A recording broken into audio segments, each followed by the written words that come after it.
We're live. We are live, everybody.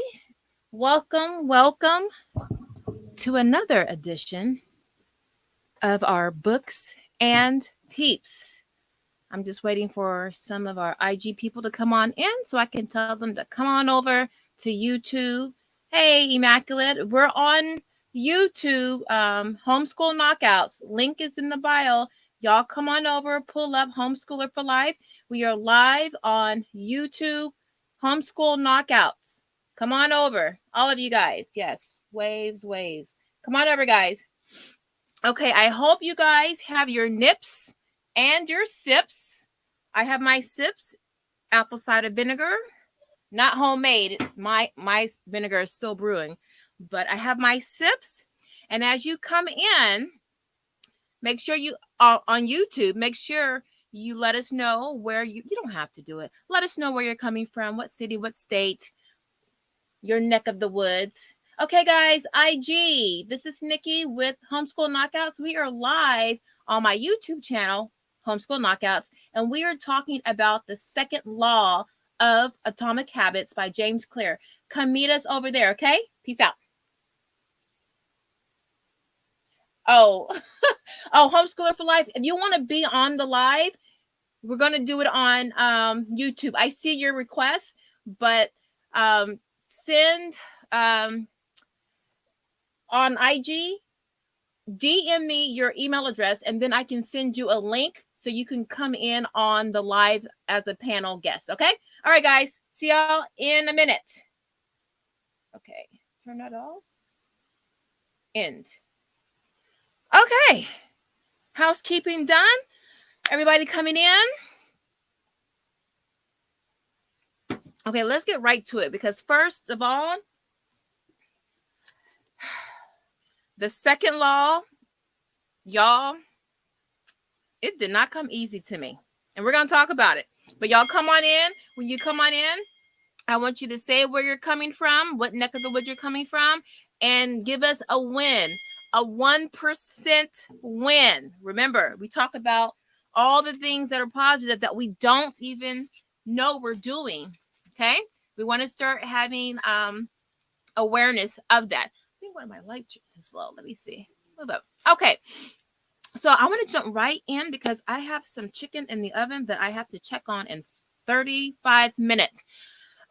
Okay. So welcome to our books and peeps. Our March selection is Atomic Habits by James Clear. And we are on week 3, law number 2, which is make it attractive. Now, the first law is make it obvious. And if you want to watch that, it's in my archive. You can watch that at a later date. If you have not read the book or the chapter, don't worry about it. I'll give you a summary and you'll be caught up in no time. Okay. I also have a handout. I didn't link it in this video. I didn't link anything in this video. But last week, I linked the printables, the free printables to fill out to help you with your Atomic Habit new self. After this video, I would put the links, the free printable links down below. Okay, so let's jump right into this. Okay, so with the second law, make it attractive. Now, the main takeaway with this law, the main takeaway for me with this law was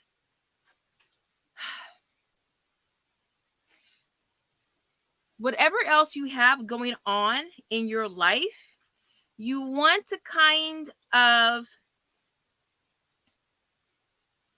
no, I don't want to say it like that. Okay.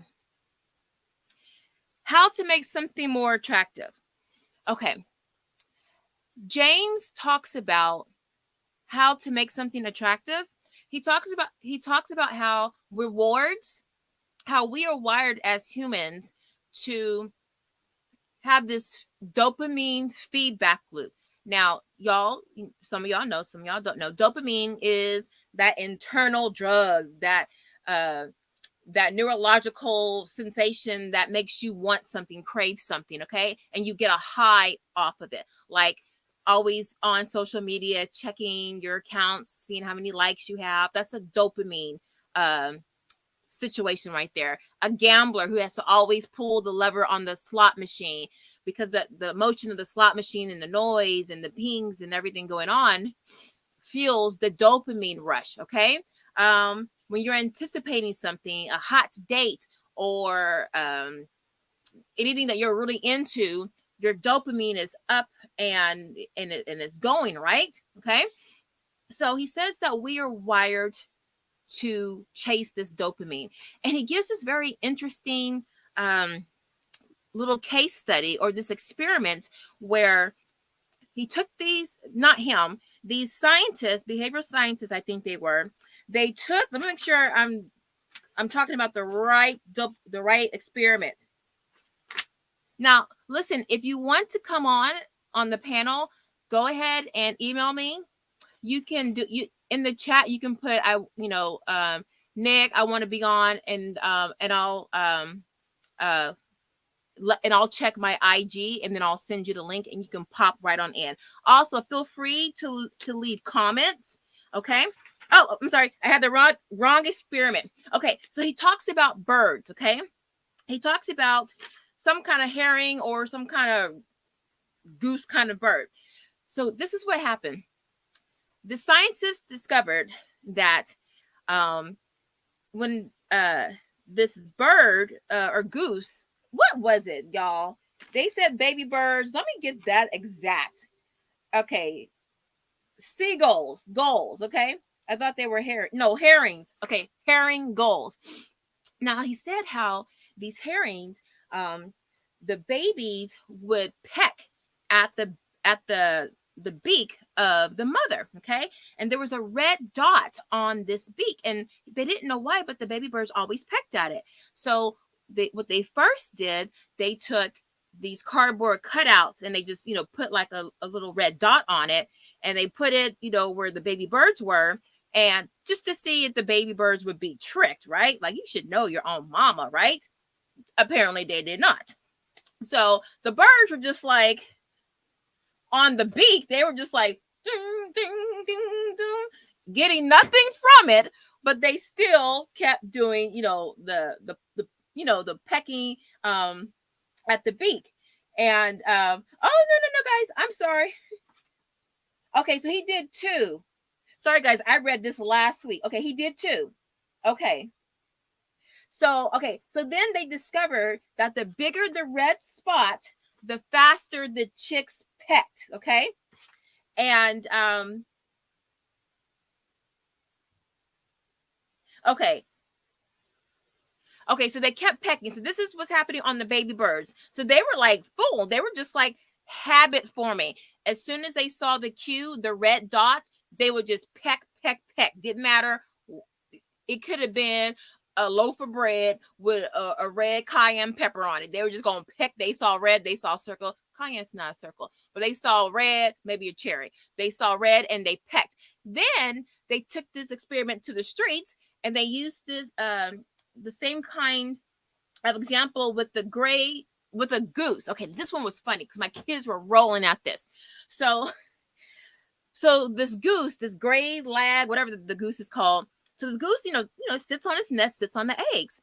Well, they realized when the goose would get up to go, do whatever, sometimes an egg would roll out of the nest, and then the goose, with the long neck and the beak, would just like scoop the egg back into the nest. So they were like, let's see let's see what kind of mama this goose is. Let's see if this mama recognizes the babies, because the babies, even though it was a different bird, the babies didn't recognize the mama, right? So what was the first thing? I think they put a golf ball nearby. Oh, and they realized so long as the egg was in a certain proximity to the nest, it was going to get scooped up and put into the nest. So they put like a golf ball out there, some other kind of ball, not, kind of looking like an egg, but not looking like an egg. Sure enough, the goose is like, beak, everything, putting golf balls, Titleist, everything into the basket, into the nest. Then they were like, you know how scientists are. Then they were like, well, let's up it. Let's go for broke. So what did they put? They put okay, they did a light bulb. They did a pool table ball, a billiard ball, and then sure enough, she didn't recognize. She just kept click, click, click, click, put it back in the nest. Then they a light bulb, y'all. And she didn't break the light bulb. So she's gentle with it. Push the light bulb. So as you can see, no matter the shape, the weight, none of that. Because she can see, she just saw something nearby her nest, slightly kind of round, and she put it back into the nest. Then I'm like, come on now. They took a volleyball, put the volleyball close proximity to the nest. This, I want to call her heifer, but I feel bad. This poor excuse for a mama. I'm kidding. But this goose, and it was effort because they were watching. They were like, "Is she gonna do it? She gonna do it? She's doing it, y'all!" And she was working and just moving the ball. Man, I don't know how long it took her to put that volleyball in her nest. The volleyball was probably bigger than her. But listen, they did this experiment to show how when you get into a habit, it doesn't matter what's going on, if what you're doing looks wrong, or if it's not giving you the right result, you're still going through those motions, right? You're still going through those motions. And the brain, so what's going on with the brain is the brain has preloaded certain rules that it's always going to follow. You lay egg, you sit on egg rolls away, you put egg back in nest. And that's what the brain has been wired to do, the habit. So that's what they do. They follow that. Okay. Now because they got exaggerated with it, they came up with a cue that's called a supernormal stimuli. Okay. And they liken the supernormal stimuli to a very heightened sense of reality. Okay. Heightened. Okay. We're not going down the conspiracy lane, but this heightened sense of reality was with the birds with the dots on the fake cardboard. I think they put like 100 dots. They put a whole bunch of dots, and the birds were like, before they would see one dot and they would just go, pick, pick, pick. Then they added more dots, and the birds were like, pick, pick, pick, pick, pick, pick. So they were exaggerated with their response to that cue. Just like the goose. The goose was just like, okay, ho hum, 2 seconds, egg, get back in. Then you got this big old volleyball, and she working, building up muscles, flexing, trying to get this big old volleyball in. That was a heightened sense of reality, okay? Something more than normal, okay? So the scientists say that we are prone to fall for these exaggerated versions of reality. And they give this example of all the things that we're wired that we're kind of wired to do, like for survival, okay? Whether it's reproduction, food, all of these things that are preloaded in us, just like the goose was preloaded to put the egg back in the nest, and the baby chicks were preloaded in them to peck at that red dot. We have preloaded habits in us regarding our actual survival, right? So they talk about, how are we like these birds and these geese, okay? And so what the example they give us and how we are like that is with food, okay? And how food makes us feel, how it feels in our mouth, and the sensations that we get. And so that's why advertisers they spend almost most of their money advertising food to us, because that's kind of next to sex. That's that real primal need that we just have to satisfy, that urge. Okay. So, get into how to make it attractive, because he goes on and on and on about this. He talks about how with that supernormal stimuli, so for junk food, you want some Hostess cupcakes. Okay, you want to, but you can't eat just one, right? What you really want is that feeling you get when you're anticipating that Hostess cupcake. Okay, remember how I talked about how we are about the anticipation? So that drives the dopamine. We don't really want the Hostess. What we want is that anticipation feeling, that dopamine. We just end it with eating the Hostess. But if we could substitute the Hostess cake for a good habit by making it attractive, then we can get the ball rolling and start making that habit, more habit forming. Okay, so that was the gist of it for that first chapter.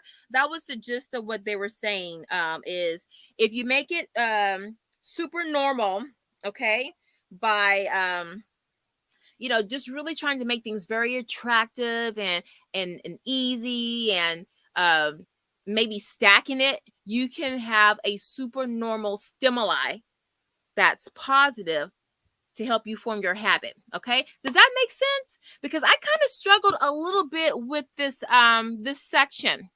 Hey Kadesh, sort of like an idea for social engineering. For, you mean with the birds? Exactly. That's why I said I didn't want to go into the conspiracy aspect of it. Yes, because that's how we as humans are. Sometimes it's okay. Listen, this book, it's not just about habits. It's psychology, it's mindset, it's all of this woven together. You'll start seeing the psychology of how we behave. So when he goes a little bit more into the dopamine driven feedback loop, and he talks about how, like, for instance, he talks about sugar. Okay. Oh, no. This is the experiment that really hit home for me. Okay. So these scientists wanted to do some dopamine driven feedback loop experiments. Okay, they wanted to find out the precise moment a craving occurs, and they wanted to measure that. And by measuring this, they were measuring a neurotransmitter called dopamine. Okay, and they started doing this in 1954. So they want y'all, if y'all don't listen to any of this, listen to this part. They wanted to really quantify, but qualify that peak anticipation for that object that you want. When was dopamine at its highest? Listen. Okay, I don't want to mess up what they did, so let me just read it to you really quickly. Okay, so they had these rats, because they always using rats, right? White rats. Now, and y'all, they do this to us. So they took these electrodes, they put them in the brains of the rats, and they block the release of dopamine. Now, dopamine naturally occurs in our body, right? You're about to go out on a date, you're all excited, right? Before your first kiss, right before a game, when you're at that heightened sense of your being, of your feeling. Okay, so right when you're about to get up at the top of that hill, of that craving, of that dopamine, they blocked it. Okay, now, to the surprise of the scientists, all the rats lost their will to live. Okay, they all died. They wouldn't eat. They wouldn't have sex. They didn't crave anything, and within a few days, they died of thirst. Okay, now in some follow-up studies, they were like, "Oh, that didn't work, right?" Okay, so they did a follow-up study, and this time they inhibited the dopamine. The dopamine is released in your brain, so they inhibited it in the brain. But instead of just keeping the dopamine away from the rats, they gave little droplets of sugar. Guess what happened? Okay, this was eye-opening to me. Listen, they gave little droplets of sugar into the mouths of the dopamine depleted rats. Their faces, look, they said their little faces, like they're little chihuahuas or something. Their little faces lit up with pleasurable grins, and even though their dopamine was blocked, they liked the sugar just as much as before. They just didn't want it anymore. Okay, let me explain. So they say the ability to experience pleasure remained, but without dopamine, desire died. And without desire, action stopped. Okay, so are y'all hearing what I'm saying? Listen, when they reversed the process and flooded the reward system, giving the rats lots of sugar, okay, the animals performed at breakneck speeds. I mean, they were like Superman, okay? So withholding and then giving like a whole bunch, like the super normal stimuli, they were like boom, boom, boom, get it done, over here, done. Or if you just do a little drip irrigation, just a little bit, they're like, okay, I want it, but I don't want it like that. I mean, I like it, but I don't want it. Like I like Antoine, but I want Denzel. So there's a difference, right? Denzel gets that dopamine going. Okay, you gonna go crazy trying to get ready to go out on a date with him, but with Antoine, you like him. You just gonna put on a little outfit that you had in the closet, maybe put some lipstick on. Denzel, you going to the Beverly Center, you going to Neiman Marcus. You're gonna pay someone at the Mac store to do your makeup. Totally different responses. Okay, totally different responses. So what the scientists found out is that if you took what was going on with the rats, you can apply that to habits. Now this is where I find this very, very interesting. I know I keep saying that, but let me show you. Okay, scientists used to think that dopamine was only about pleasure. Gamblers, they just want to indulge in gambling. Druggies want to indulge in alcoholics. They just want to indulge in this behavior for pleasure. Okay. Well, they're not. Some of them aren't doing that for pleasure. It's escapism, but you know what I'm talking about. Okay, so maybe sex addiction. So all of these things, scientists thought you were chasing this dopamine because you just wanted to be pleasured, right? In some way, shape, or form. Like you want to just eat because you just want this pleasure. But they said, They say that dopamine plays a central role in your neurological processes, and dopamine includes motivation, learning, and once I do some experiments on my kids, I'm going to see how these habits can apply to homeschooling. Okay. But dopamine is involved. It includes how it can be used for motivation, learning, memory, punishment, aversion, and voluntary movement. It's not just seeking out pleasure just for the sake of pleasure. Okay. But look at this, guys. Okay. They say dopamine is released when you experience pleasure, right? But also when you anticipate the pleasure. Okay, now look at this. I should have made this a screen share, but I didn't have time. Okay, can y'all see that? Hey, Alexandra, the Blue School. Okay, now look. Okay, now this is the dopamine spike. Okay, so 4 times you're going to do something. This is the first time. Up here, back this up. Up here at the top is the 4-way system of a habit. You have the cue, what you notice, the craving, which something that you're feeling like your body's wanting something, right?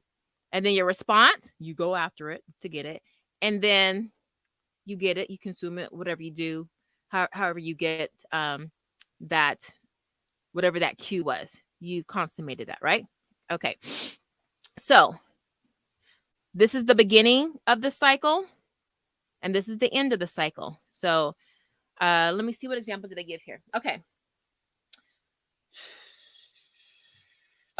so before, for A, look, okay, right here, where the crest of this wave is, this is A.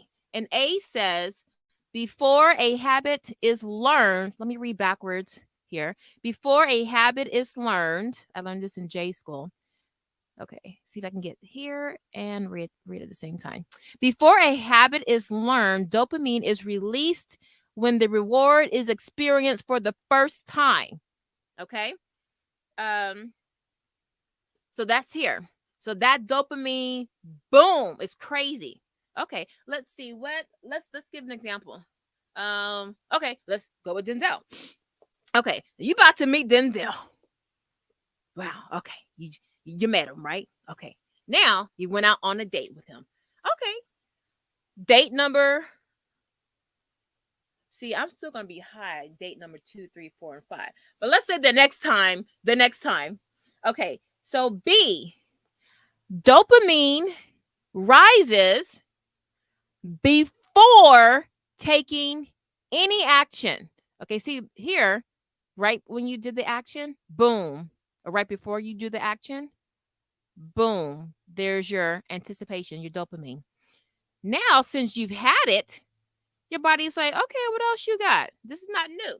So it rises before taking action immediately after a cue is recognized. So you done met Denzel, right? Okay, it's not your first time meeting him. So now, okay, you see him, your brain has preloaded the experience and all the shenanigans, all the feelings, thoughts, everything that went with that first meeting. Now your brain has preloaded that information, okay? So your cue, he calls you, hey baby, want to go out to Mastro's, whatever. Now your anticipation moves to the front, okay? Because you've already had it once. Now, just as soon as he calls, you're like, oh, now your anticipation is up, okay? Now it says, okay, this spike leads to a feeling of desire and a craving to take action whenever the cue is spotted. So when you see Denzel, okay, or a phone call, whatever. Here, you didn't know. You were like, he don't want me. I'm just a little old girl from Philadelphia, from the streets of Philadelphia, whatever. But then everything happens and you're like, oh, I'm actually on a date with him, or we kissed or whatever. But now after that happened, you realize, okay, he calls. Now you're anticipating, okay? That cue went off.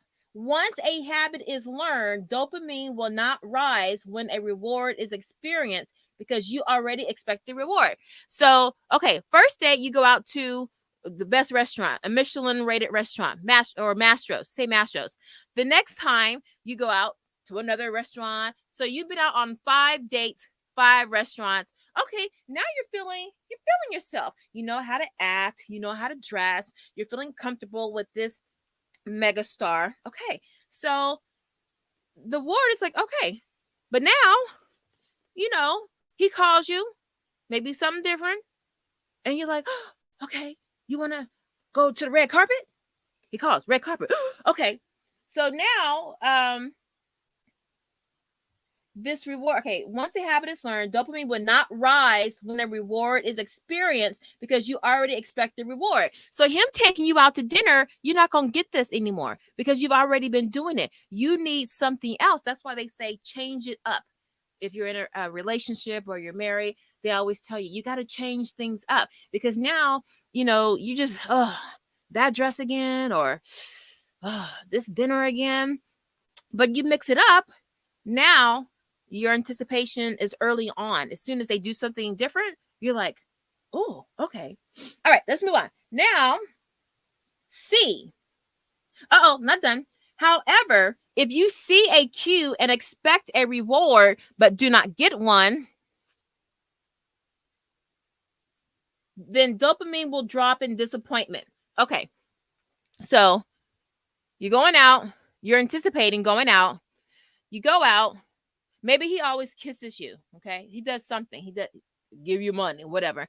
But this time, he doesn't do it. You're excited to go out with him, But something that he doesn't do. Like, he doesn't say you look beautiful or whatever he was always doing on those last 5 dates, he ain't doing. So you're like, oh my God, is there somebody else? Whatever. So now your anticipation, wah, wah, wah. Okay. Boom. Now we go to C. So the next one, and this is a roller coaster. The sensitivity of the dopamine response can clearly be seen when a reward is provided late. So, takes you out. He says that one thing that makes you feel, whether it's, a kiss or, whatever he does. And then continue on. But he doesn't really do it. You're anticipating it. That kiss or whatever it was that, you anticipated, he don't do it. And so your dopamine goes down. You were anticipating it. It didn't happen and it went down. Here it happened. It was delayed. But here, okay? And then D, the reward doesn't come as quickly and dopamine begins to drop. Finally, when the reward comes a little later, you have hope. Dopamine spikes again. Okay, so this is when he's playing games with you. He knows you like to have your hand caressed or your neck caressed. He's like, I'm gonna make her wait. But you're expecting it. You're expecting it. He don't do it. Now you're all depressed, like, oh, he doesn't like me anymore. Then he does caress your neck, and boom, he starts to do that. He's like, oh, I know he's about to caress my neck or strangle it. Boom, there goes the dopamines. So all that to say, guys, I know that seems really crazy and I was all over the place, but the brain knows this stuff. They see the whole, your brain is your other eye. It is that nosy girlfriend who's at the party, and while you're having fun talking to everybody, she's looking at everyone and she's giving you a full report after the party. Girl, when you were doing this girl was looking at you like this. This girl over here was talking about you. This one, they give you the whole ABC local news on what was going on while you were enjoying yourself, okay? So the whole point is your brain has far more neural circuitry allocated for wanting rewards than for liking them. You're just basically, for this chapter, it's all about anticipation. So feed that anticipation, okay? And see, some of the stuff we can skip. Okay, now to feed this anticipation, they talk about temptation bundling, okay? A strategy to help you make it attractive, whatever habit you want to do, is to do temptation bundling, okay? Now, what that is, yes, girls, strangle. You know, some of these people be in all kinds of stuff. Now, this temptation bundling works by linking an action that you want to do with something you need to do. Now, I felt like he was kind of repeating himself there, because when I looked at the temptation bundling, it sounded a lot. I hope y'all have your printouts from last week. Okay, the scorecard, the habit scorecard. Now I wrote it, but I didn't rate it because I was like, I don't know. And then I said I would come back to it another day, and I didn't do it. But that's neither here nor there. But the temptation bundling seemed to be the habit stacking. Did y'all get that impression? The temptation bundles the same thing as stacking, right? So this is the habit stacking. You take a current habit. Now this is my I should back it up, because I want to tell you what my identity habit is, and then you'll understand what I'm writing here. Okay, so you just take your current habit and then the new habit, you stack the new habit on top of the current habit. Excuse me. And for temptation bundling, he says the same thing. You link an action like drinking tea that I have here with something. You link an action that you want to do. Okay, I want to make tinctures or prep my herbs. That's something I want to do. And you link it with a habit that you already do. Well, I already drink tea, so that's linked. So to me, the temptation bundling is to me the same as habit stacking, just different words, just semantics. Okay. Now, for the temptation building, he gives an example of back in the 90s. You know how they had Thursday night lineups with all these great shows, and what they would do, they took Shonda Rhimes. She, was the creator of Scandal, How to Get Away with Murder, and Grey's Anatomy. And ABC, was it ABC or NBC? ABC, they would stack the shows back to back to back. What they were trying to do was get you into the habit of, let me back it up. The reason they wanted to stack the shows back to back is because they also wanted you, wait, how do they say it? Okay. They wanted to viewers to be watching TV for a long time. So instead of just saying, hey, watch this show at 7 and this show at 7:30 or 8:30, they made it attractive. They created an experience. So they said, hey, when it's time for Thursday night, have your food, the people you're going to hang out with, things you're going to drink, and make it like an evening, like an event. So what they did was they associated ABC, they associated all those TV shows on Thursday with relaxing. So they said, whatever you do to relax, drink, smoke, whatever, we want you to associate that with our TV shows on Thursday, our Thursday night lineup. And over time, people began to connect ABC with this feeling of relaxation and entertainment. Okay, so that was the sorcery right there. Okay, and the reward gets associated with the cue, and the habit of turning on the television becomes more attractive. Okay, so I didn't really get that, how turning on the TV to watch these shows becomes more attractive. If you're already going to relax and put yourself in that environment, and the shows are already really good, you don't have to make it attractive to watch the TV shows.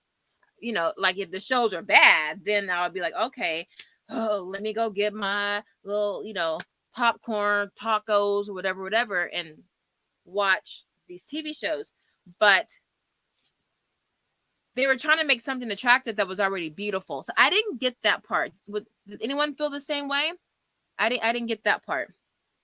See, Katesh says, I guess it's more like stacking with habits you find gives you dopamine. That could be. Okay, so, I can see that, Katesh. So,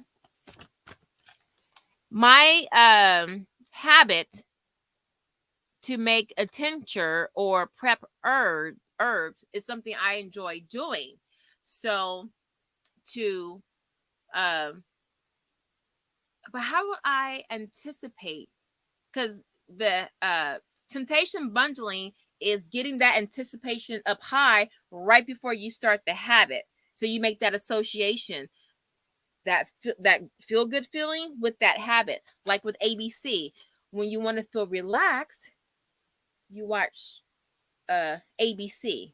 So now ABC's Thursday lineup, you immediately associate that with being relaxed, so your body will relax because it's been in the habit of having your drinks, your wine, whatever. You're sitting down, low lights, watching these shows back to back to back. You're relaxed. So as soon as, say, 7 o'clock when the show starts, your body goes on autopilot and it's like, oh, we're about to get relaxed.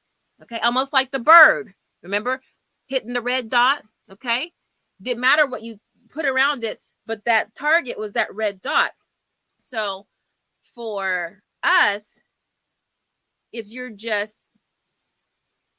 associating the thing that you want to do, which is to watch the TV shows, and you pair it with something that's tempting, the drinking or the eating, the relaxation part, then and that's the temptation bundling, then that helps for you to build that habit of watching TV or whatever else you want to do. That was kind of my takeaway.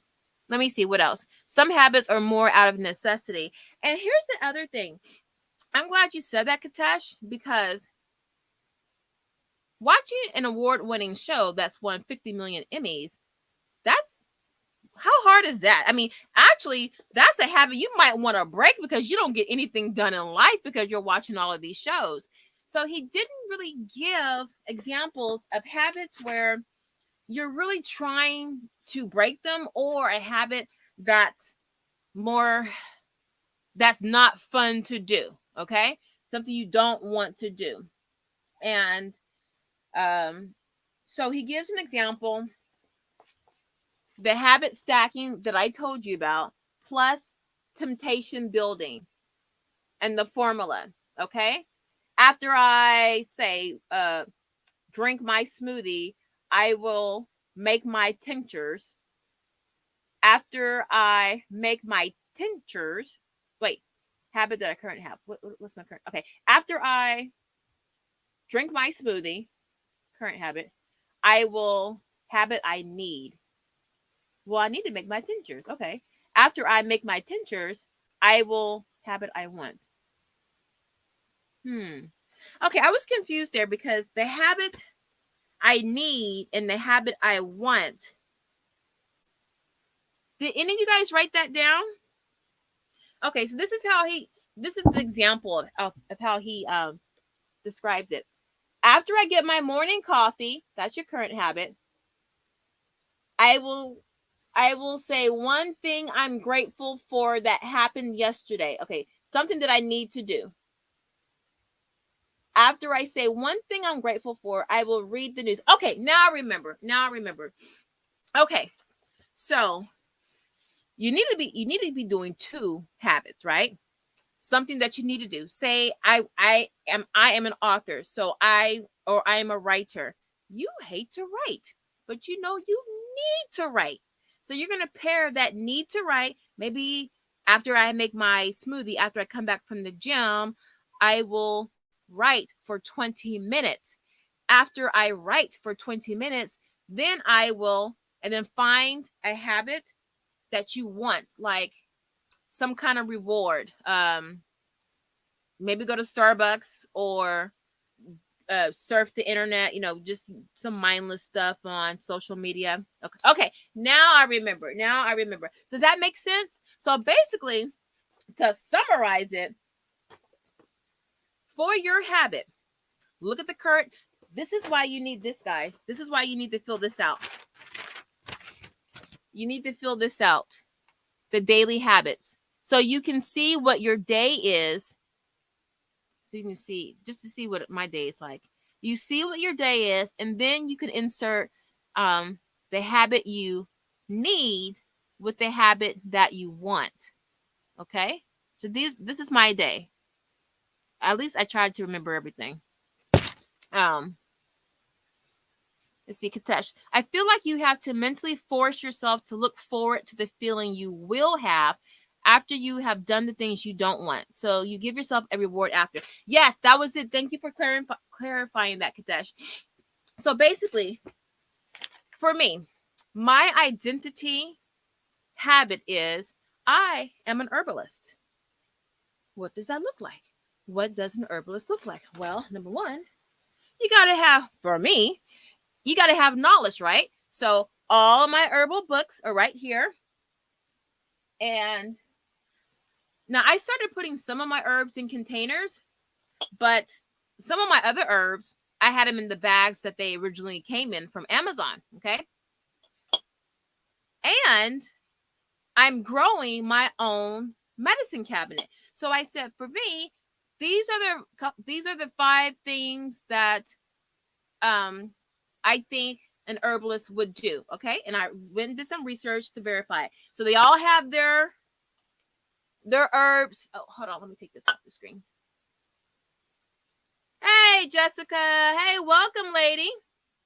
So for me, just the backtrack, my identity habit. Remember, from the introduction, you have to associate your habit with an identity, not a thing. So instead of saying I want to be I want to make 6 figures, you would say I want to be a financially solvent person.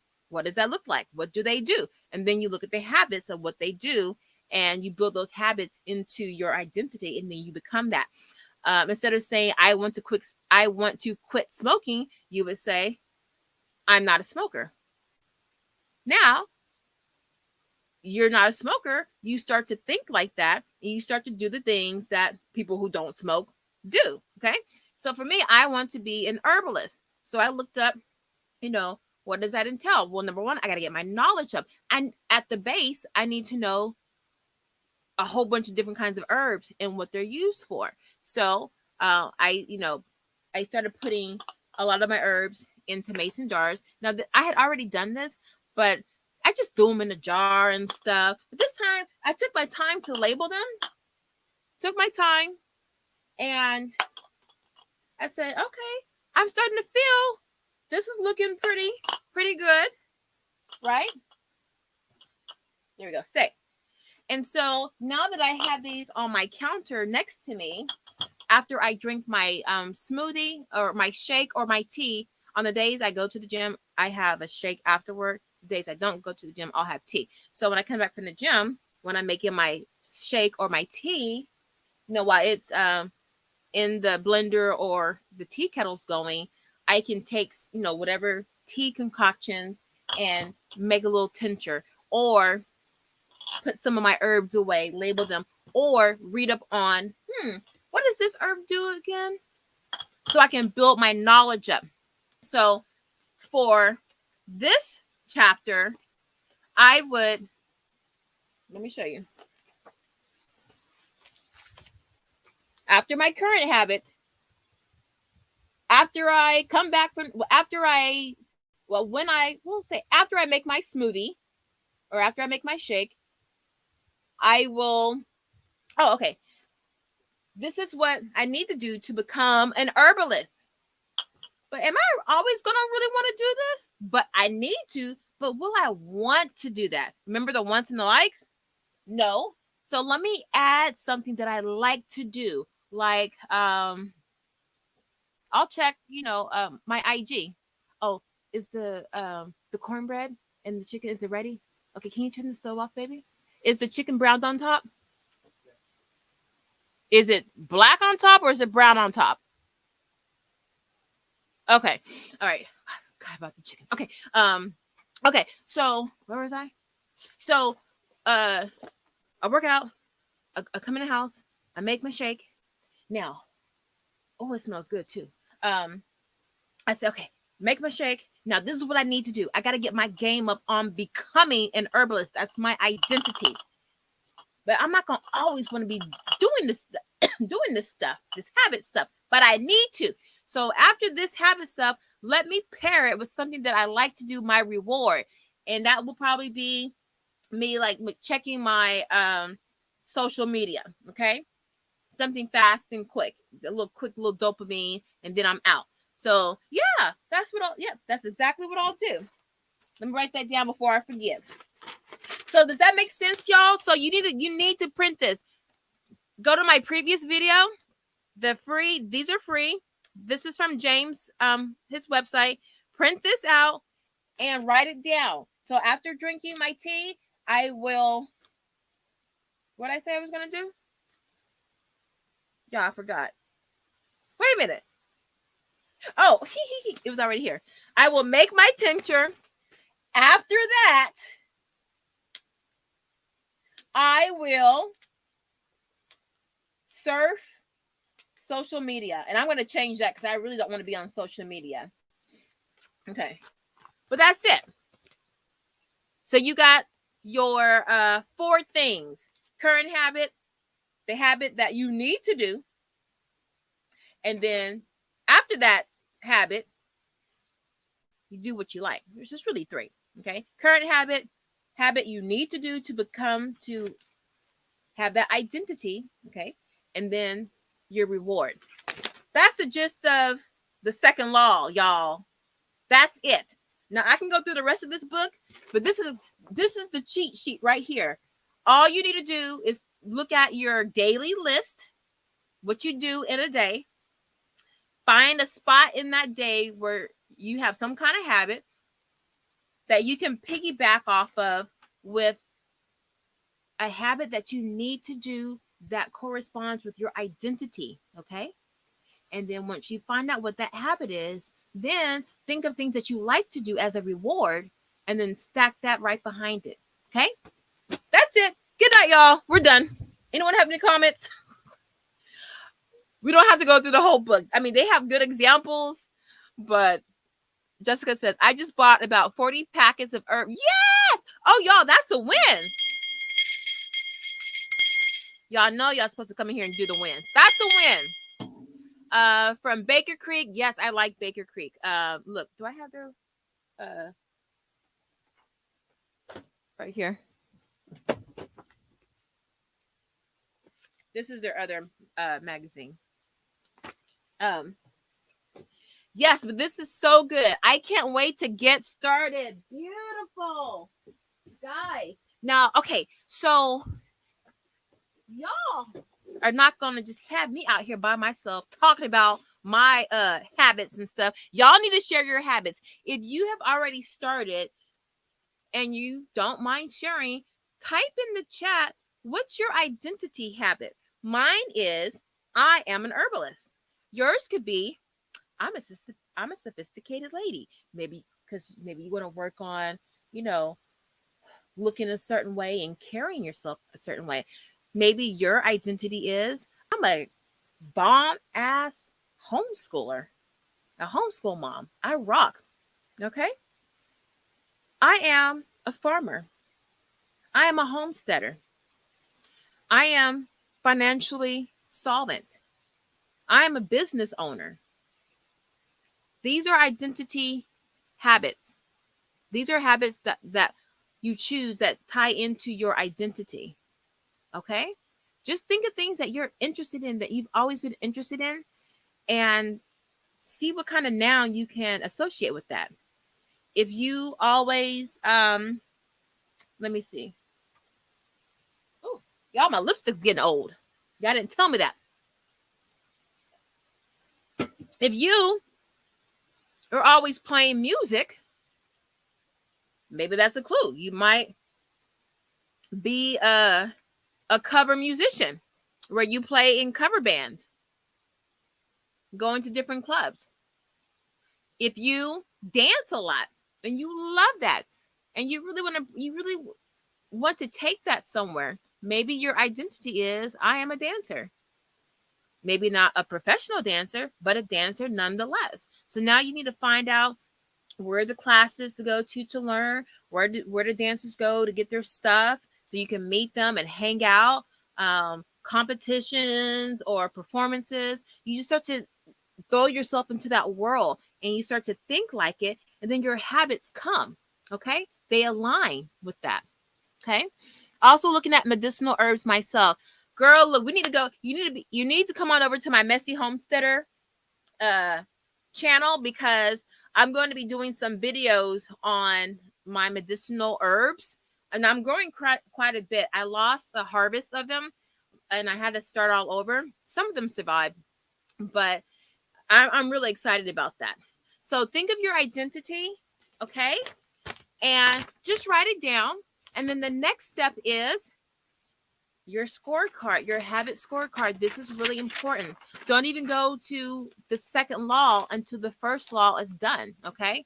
Now, if time were my friends, I would spend probably 2 weeks just on each law. I don't have that kind of time, but this is important. Don't skip this. Write down your whole day.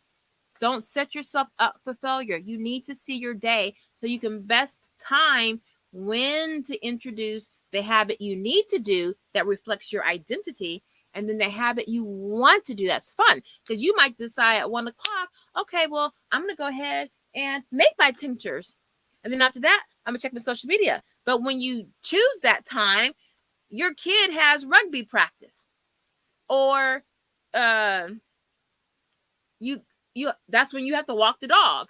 So that's why you need to see what your day looks like. So you can, it's like hopscotch. I mean, double dutch. You can get in, do what you need to do, and then get on out. Okay. Any questions so far?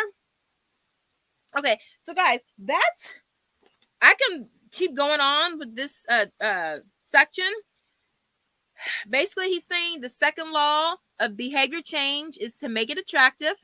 The more attractive it is, the more likely it's habit forming. Some of this is common sense. Habits are dopamine driven feedback loops. When dopamine rises, so does our motivation to act. Shocker. It is the anticipation of a reward, not the fulfillment of it, that gets us to take action. That's like, you hear like a lot of celebrities or very rich people, famous people talk about their journey to get to where they are, and they're depressed because now they reached it. They've made their millions. They've gotten their Oscars. They've won their Super Bowls, but they're so empty and depressed because they fulfilled it. But the joy and all the anticipation and the struggle and everything leading up to, I'm going to get that Super Bowl ring, I'm going to get that trophy, that Oscar, that anticipation, that was the dopamine driving. And then they got it. They got that reward. And now they're strung out, never to be heard from again. So there is a lot to that, okay? A lot to that. Temptation building is one way to make your habits more attractive. The strategy is to pair an action you want to do with an action you need to do. So in the last law is just about getting that action on the page. The second law is once you have the action on the page, now add the reward with it, okay? All right. And then it talks about the role of families. They talk about this guy, he wanted to raise chess champion kids, and he did that. And how he did that was surrounding his environment with chess. Now, this is what I did with my kids. I knew I sucked at math, and I said I was never going to let my kids suck at math. And you talk about math literate in this house. I just have books on philosophy of math and math applied, mathematical applications in everyday life. I mean, it was everywhere. And so when I told my son, was he in first grade or kinder? I think first grade. Oh, we're going to do our first math competition. He was not scared. He was like, well, what is that, Mom? I was like, oh, that's where you sit down and you write some stuff on the paper with all, little numbers and stuff like that. And did my son say he was going to turn the oven off? Let me call him and make sure. Sometimes kids' logic is different from our logic. Let me just make sure he turned the oven off. So anyway, yeah, it'll be real fun. You'll get a t-shirt at the end and a prize. And hey, babe, did you turn the oven off? Okay, thank you. So he's like, okay. In the meantime, I was like, oh my God, is he going to sit still for at least 10 minutes to complete this 25 question test? And he did beautifully. He walked in. He was not afraid of the problems on the page because he was used to just seeing it. So yeah, so your environment definitely plays a role with your habits. So I thought that was a good example that he made with the chess. All of his kids were chess champions by their teens. But I think he was a little cuckoo crazy. He didn't talk about that part. But just making it a culture, making your habit part of your culture, the culture in your life, is another key way to make the habit attractive. Also, and this is what most people's grandma, if they're wise, if somebody in their family said, this is what they said in my family. If you hang around with 4 broke people, you about to be the 5th broke. That's how they said it. You got 4 broke friends, you're going to be the 5th broke friend. Or kings hang around with kings, or kings run with kings. So your environment is your identity, right? Especially if you grew up in the Bible Belt, you hang around 2 girls who are fast, you could be a church mouse. Your association, you fast too.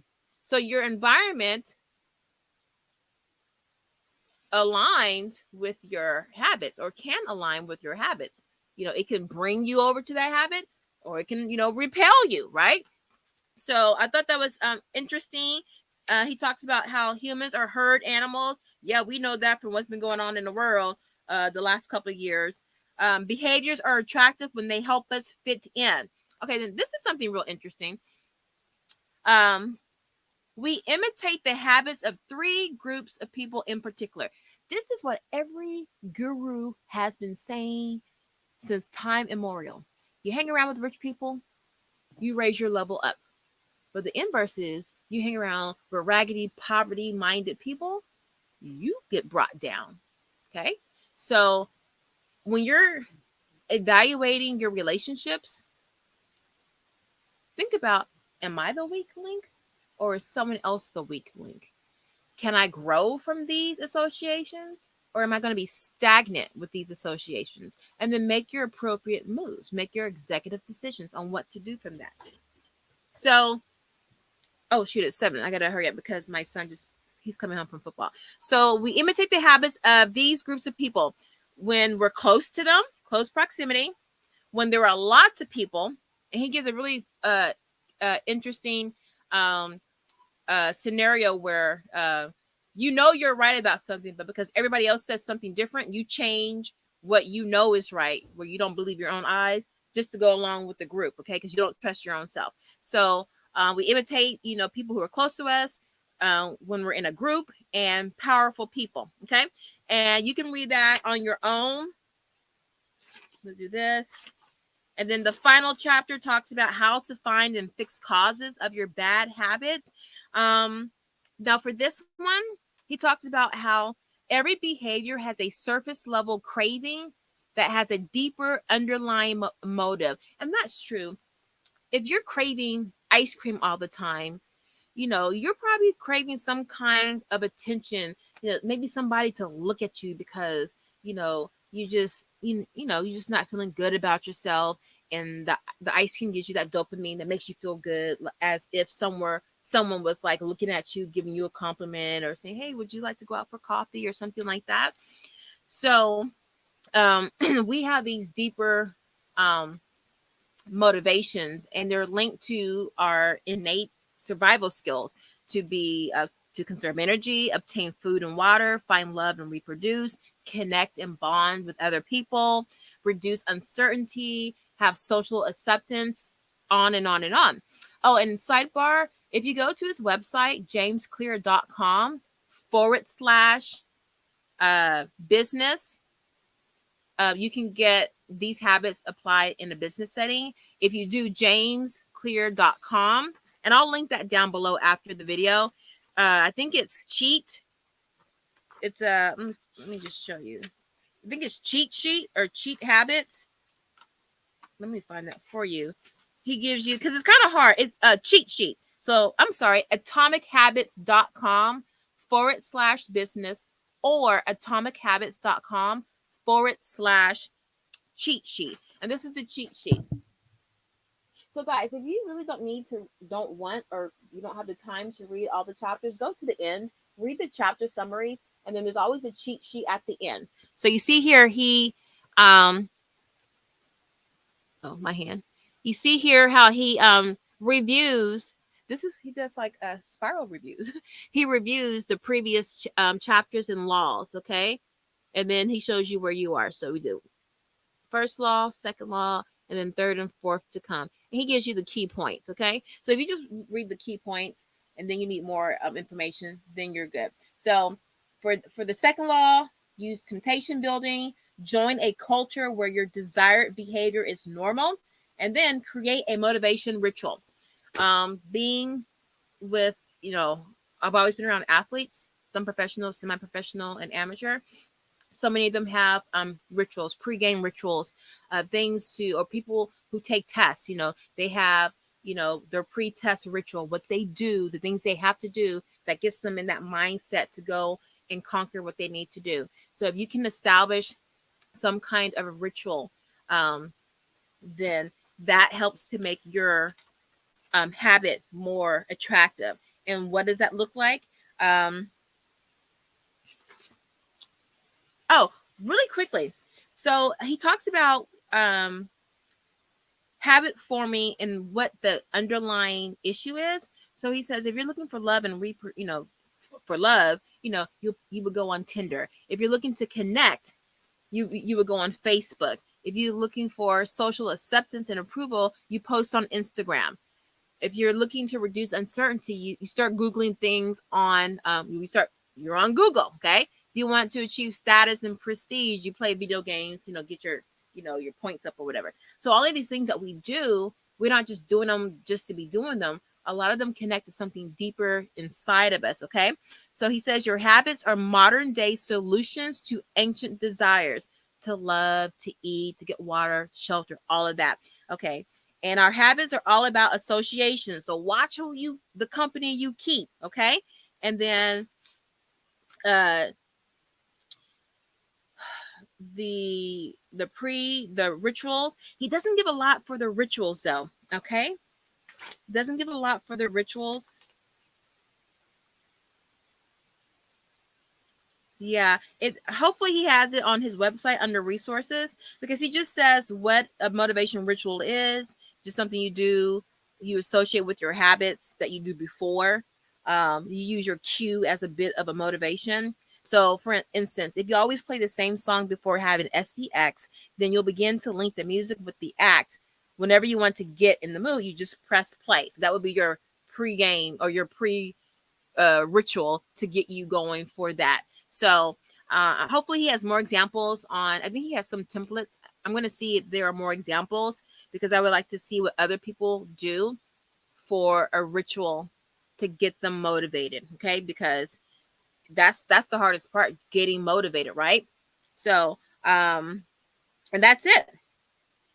The last thing is the cause of your habits is the cause is actually the prediction that precedes your habit. The prediction leads to a feeling. And remember, we talked about the predictions, your body needing to connect, to feel love, to reproduce, all of that stuff. Okay. All right. So it really smells like my cornbread is burning. I mean, it doesn't smell burnt, but I really, really smell it. But he said he took it out the oven. Okay. That's it. That is it. I know it was a little long-winded, but I really want us to, I'm going to put something up during this week, because I want you guys to just focus. I might do a quick little live where we just sit down and just write. Do your daily scorecard, okay? And then think of at least 3 habits that you need to do. First, find out what your identity is. Just sit down, just think about it. Don't stress over it. Just brainstorm. And then just think of 3 things that you need to do to reinforce that identity habit. And then think of 3 rewards. Or it could be 1 reward. You just do the same reward that you're going to link up to the thing that you need to do to reinforce your identity. So I hope that was helpful to you guys. I really want you guys to come on and talk with me, so I'm not all out here by myself trying to figure this book out. But okay, I feel better now about making things attractive. I just need to find more things that are rewards. I'm going to look up more rewards, that are healthy rewards that I can incorporate with my habits that I need to do. All right, guys, I need to get out of here and eat dinner. I love you guys. If you've been with me this far, hats off to you. I appreciate you so much. Like, share, and subscribe if you haven't already. This is Niki with Homeschool Knockouts. I will see you next Thursday at 6 o'clock Pacific time, 9 o'clock Eastern time. And this week, I will have probably another printable up, and I will put all the printables up from last week. I will put it in the description box below. All right. Love you guys. Bye-bye.